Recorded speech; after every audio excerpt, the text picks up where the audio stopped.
where do you think the industry is going? And what Microsoft products should we look to incorporate in service offerings kind of moving forward? Like, help us.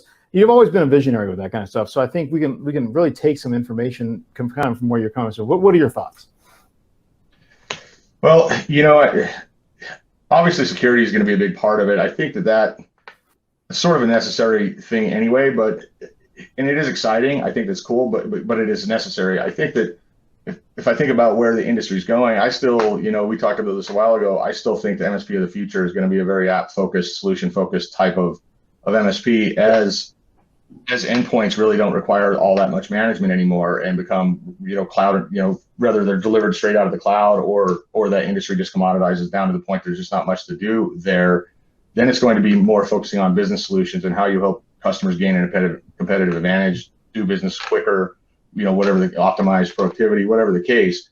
I think security will be a big part of that. Obviously, we need to get a handle on that just to stop the bleeding that we're seeing in the industry, obviously. But and so when I think about Microsoft products, I mean, their security stack is quite frankly pretty amazing.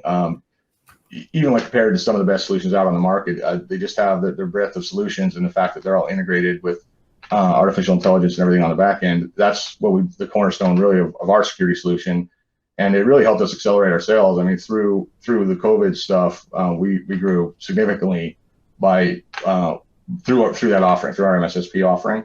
That's other products that I think are hot that MSPs should be maybe taking a look at. I always really was a fan of doing business intelligence for clients, and so we were doing Azure Synapses, obviously a lot of Power BI stuff, and then of course Azure Managed Services, and that was managing their infrastructure, but oftentimes we were doing development there too, either through integrating products, integrating line of business systems to automate certain processes, or just for reporting and visibility and mining data. And so that's sort of how I see the industry evolving to a certain extent, is maybe deeper specialization in some of those type of tools that help accelerate business and optimize productivity and stuff. I just think that inevitably it sort of has to lean that way as there's less and less to do at the endpoint.